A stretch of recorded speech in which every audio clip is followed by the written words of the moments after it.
आज हम लोग बात करने वाले हैं 18वीं लोकसभा के चुनावों पर। 18वीं लोकसभा के चुनाव शांतिपूर्ण तरीके से संपन्न हो गए। इसके लिए हम भारतीय मतदाताओं का हृदय से आभार व्यक्त करते हैं। लोकतांत्रिक व्यवस्था में चुनाव एक महापर्व की तरह होता है।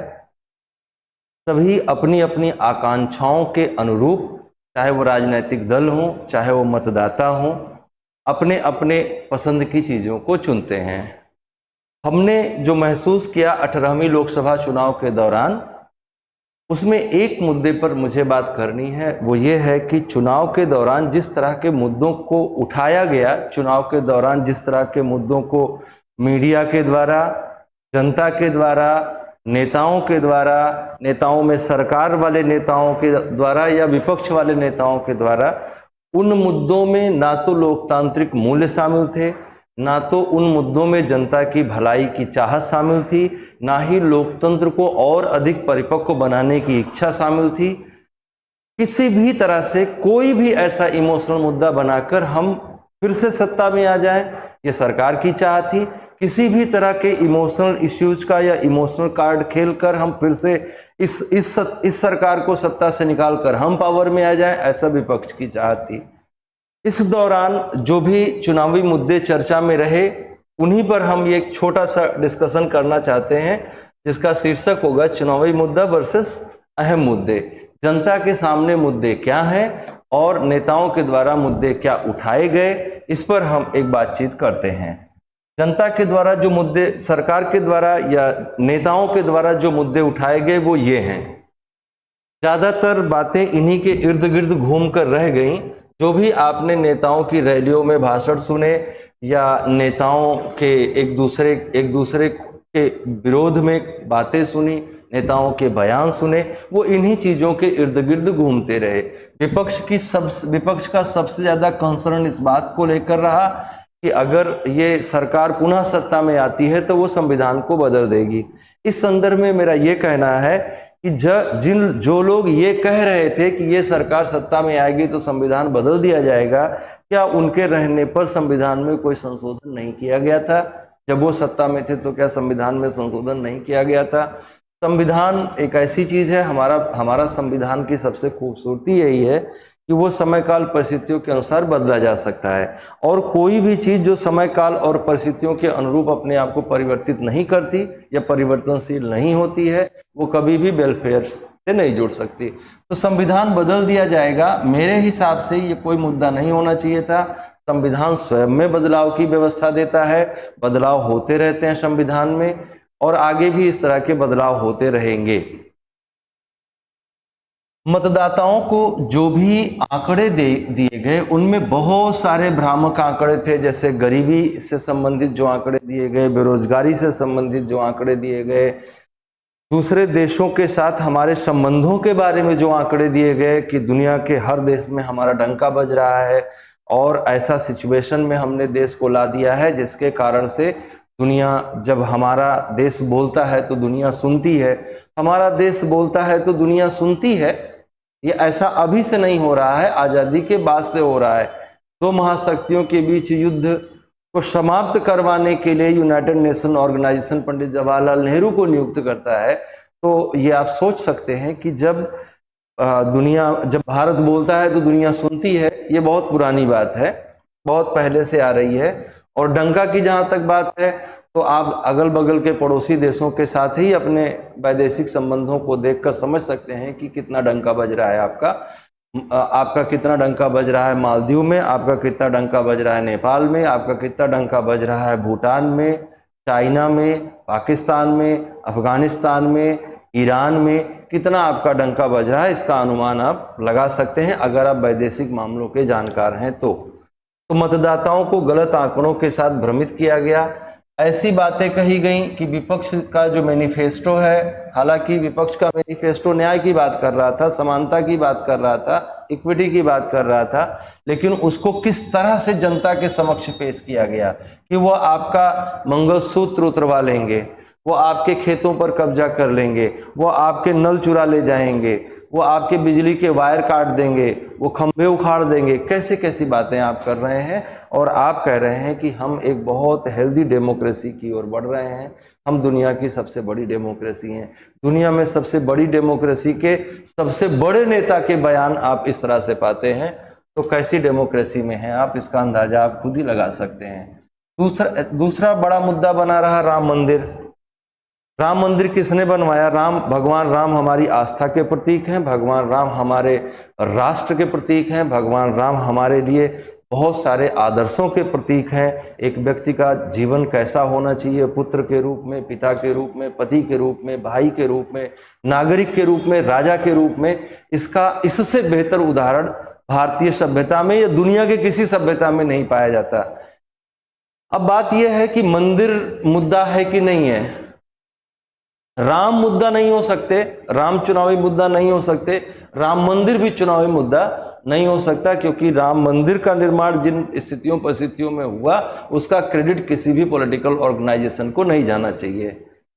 हिंदू मुसलमान हमारे यहाँ मुद्दा बना। मैं भी समझता हूँ कि हिंदू मुसलमान मुद्दा है, डेमोग्राफिक बैलेंस एक बहुत बड़ा मुद्दा है, लेकिन जिन लोगों ने हिंदू मुसलमान को मुद्दा बनाया, क्या 10 सालों के सत्ता में उन्होंने इस डेमोग्राफिक बैलेंस को ठीक करने के लिए कोई भी रास्ता बनाया, कोई भी कदम उठाया? बस हिंदू और मुसलमान शब्द का प्रयोग केवल एक दूसरे की भावनाओं को भड़काने के लिए किया जाता है। तो अपने चुनाव के मुद्दे ये रहे जिनसे मुझे गहरी आपत्ति है कि इस तरह के चुनावी मुद्दे नहीं होने चाहिए, और किसी भी हेल्दी डेमोक्रेसी में ऐसा नहीं किया जाता है। अगर आप किसी विकसित देश में रह रहे होते, या इसी देश के अगर आप विकसित नागरिक होते, अगर आप बुद्धिमान नागरिक होते और आप लोकतंत्र को समझ रहे होते, चुनाव प्रक्रिया को समझ रहे होते, राजनीतिक व्यवस्था को समझ रहे होते, तो निश्चित तौर पर आप इस तरह के मुद्दों पर चुनाव नहीं होने देते, और आप अपने नेताओं से कहते कि हमें इस तरह के मुद्दे नहीं चाहिए, हमारे मुद्दे ये हैं, जनता के मुद्दे ये हैं।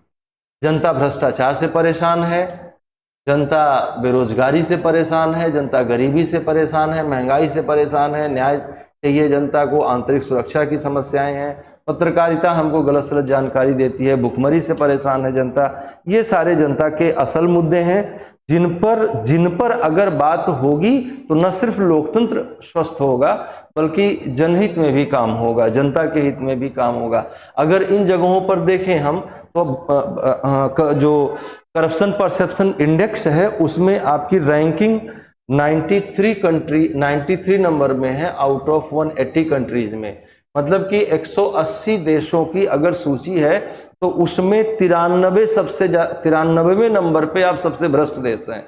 सबसे भ्रष्ट देशों में 93वें नंबर पे हैं। और ये भ्रष्टाचार कहाँ से आ रहा है? ये भ्रष्टाचार गवर्नमेंट से आ रहा है। जो लोग ये कह रहे थे कि कोई हमारा ताप नहीं सह सकता, कोई भ्रष्ट हमारा ताप नहीं सह सकता, उन्होंने सभी भ्रष्टाचारियों को इकट्ठा कर लिया है। और भ्रष्टाचार हमारे यहाँ एक मुद्दा है, बहुत बड़ा मुद्दा है। हम भ्रष्टाचार से निपटने के लिए कड़े कानून की मांग करते हैं सरकार से। और क्यों हमारी जनता ने भ्रष्टाचार से निपटने के लिए कड़े कानूनों की मांग नहीं करी? और क्यों किसी राजनीतिक दल ने या किसी नेता ने ये नहीं कहा कि हम सत्ता में आने के बाद ऐसा कानून बनाएंगे जिससे भ्रष्टाचार को जड़ से समाप्त किया जा सकेगा? जो सिटीजन चार्टर एक्ट बनना था वो कहाँ बना, क्यों नहीं बना, इस पर किसी ने मांग नहीं करी। ये हमारा रास्ता होना चाहिए था, ये हमारी मांगे होनी चाहिए थी। भुखमरी की समस्या से भारत ग्रस्त है। अगर ग्लोबल हंगर इंडेक्स में इंडिया की रैंक देखें तो ये बहुत भयावह, बहुत चिंताजनक है। 111 देशों में, 125 देशों में आप 111वें नंबर पे हैं वैश्विक भूख सूचकांक में। और वैश्विक भूख सूचकांक में ये स्थिति आपका चुनावी मुद्दा क्यों नहीं बनता? हम आपसे पूछते हैं, देश की जनता से पूछते हैं, हम राजनेताओं से पूछते हैं कि आपके दिमाग में ये बात क्यों नहीं आती है कि हमें इतने लोगों की भूखमरी 111 नंबर पे है, आपके लिए दुखद बात क्यों नहीं है? पत्रकारिता की अगर हम बात करें, स्वतंत्र पत्रकारिता की बात करें, तो ये तो पत्रकारिता भारत में है ही नहीं। भारत के पत्रकारों को पत्रकार मानना ही ठीक नहीं है। उन्होंने पत्रकारिता को धर्म के तरह से, या पत्रकारिता का जो अपना प्रोफेशन का एथिक्स है उसका तो जरा सा उन्होंने परवाह रखी नहीं है। तो पत्रकारिता भारत में शून्य पत्रकारिता है, लेकिन फिर भी जो वर्ल्ड प्रेस फ्रीडम इंडेक्स है उसमें 180 देशों में 159 रैंक है आपकी। ये भी आपको समझ लीजिए कि सम्मानजनक स्थिति में है, आप बहुत अच्छी स्थिति में हैं। अगर सही से आपका सर्वे किया जाए और सही से आपको इंडेक्स में जगह दी जाए तो आपको आपकी रैंक शून्य होनी चाहिए थी और आप दुनिया की सबसे भ्रष्ट पत्रकारिता में गिने जाने चाहिए थे। ये क्यों मुद्दा नहीं बनता है चुनाव का, हम ये जानना चाहते हैं। आंतरिक सुरक्षा में जो खतरा है, जैसे मणिपुर का केस था, इस तरह के और भी केसेज अलग अलग स्थानों पर आपको दिखाई देंगे। असम में इस तरह की समस्याएं रहती हैं, आंतरिक संघर्ष की स्थिति रहती है। साउथ इंडिया में आंतरिक संघर्ष की स्थिति रहती है। तो ये सब, कश्मीर में आंतरिक संघर्ष की स्थिति रहती है। ये सब हमारे चुनावी मुद्दों से नदारद रहे। समान न्याय भारत में अभी तक स्थापित नहीं हो पाया है। जो न्याय व्यवस्था हमने निर्मित करी है, मैं कंटेम्प्ट ऑफ कोर्ट से बचते हुए ये बात कह रहा हूँ कि जो न्याय व्यवस्था हमने विकसित करी है वो अभी भी सभी लोगों को समान न्याय सुनिश्चित करवा पाने में सफल नहीं रही है। अभी हाल फिलहाल में ऐसे कुछ इंस्टेंसेस हुए जिनमें आपने देखा कि जब अर्थ बोलता है तो न्याय मौन हो जाता है। पैसे के दम पे न्याय को खरीदा जा सकता है, इसका उदाहरण आपने हाल फिलहाल में देखा और हर बार देखते आ रहे हैं कि हमारी न्यायपालिका में जवाबदेही का अभाव है, अकाउंटेबिलिटी कम है। तो इसके लिए भी एक जुडिशियल अकाउंटेबिलिटी एक्ट होना चाहिए। जो न्यायपालिका है उसकी भी जवाबदेही तय होनी चाहिए। इस तरह की जवाबदेही का ना होना ही न्यायपालिका में भ्रष्टाचार को बढ़ाता है। महंगाई का तो कुछ कहना ही नहीं है, आसमान छू रही है। ये भी हमारे यहाँ चुनावी मुद्दा नहीं था। कुछ लोगों ने इसको चुनावी मुद्दा बनाने का प्रयास भी किया, लेकिन जिस तरह का हमारे यहाँ ट्रोल आर्मी है और जिस तरह का व्यवस्था है, उन्होंने महंगाई को मुद्दा बनने नहीं दिया। जबकि असल जिंदगी में आपको यही समस्या का सामना करना है। आप पेट्रोल के प्राइसेस को देख लीजिए, आप सीएनजी एलपीजी के प्राइसेस को देख लीजिए, आप सीएनजी के प्राइसेस को देख लीजिए, आप फूडिंग आर्टिकल्स के प्राइसेस को देख लीजिए। जब आपको समझ में आएगा कि हम बहुत ज़्यादा महंगाई में जी रहे हैं और ये ज़रूर एक चुनावी मुद्दा होना चाहिए था कि हम कैसे इस महंगाई से निपट सकते हैं। सरकार, गरीबी की अगर हम बात करें तो सरकार कहती है कि उसने 25 करोड़ लोगों को गरीबी रेखा से बाहर निकाला। जिन 25 करोड़ लोगों को गरीबी रेखा से सरकार ने बाहर निकाला, और दूसरी तरफ वही सरकार कहती है कि वो 80 करोड़ लोगों को खाद्यान्न उपलब्ध करवाती है। 80 करोड़ लोग सरकार के अनाज योजना पर जिंदा है। 25 करोड़ को सरकार कह रही है कि उसने गरीबी रेखा से बाहर निकाला है 10 सालों में, या जो भी टाइम पीरियड रहा। मतलब कि भारत में 105 करोड़ लोग गरीब हैं।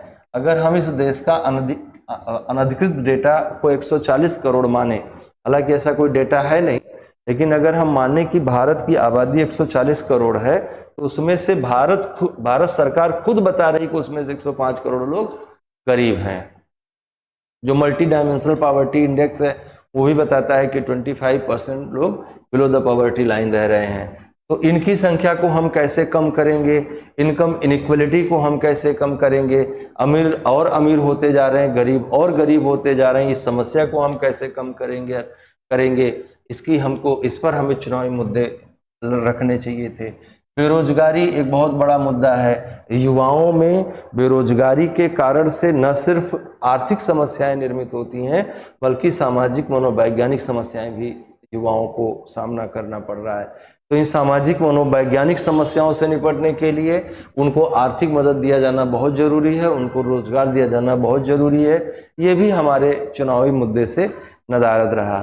तो ये हमारे अहम मुद्दे थे जिन पर हमें चुनाव लड़ना चाहिए था, लेकिन हमने जिन मुद्दों पर चुनाव लड़ा वो बहुत ही बचकाने थे, बहुत ही अपरिपक्व लोकतंत्र को बताते हैं और एक ऐसे डेमोक्रेसी को रिप्रेजेंट करते हैं जहाँ पर ना तो नेता परिपक्व है न जनता परिपक्व है।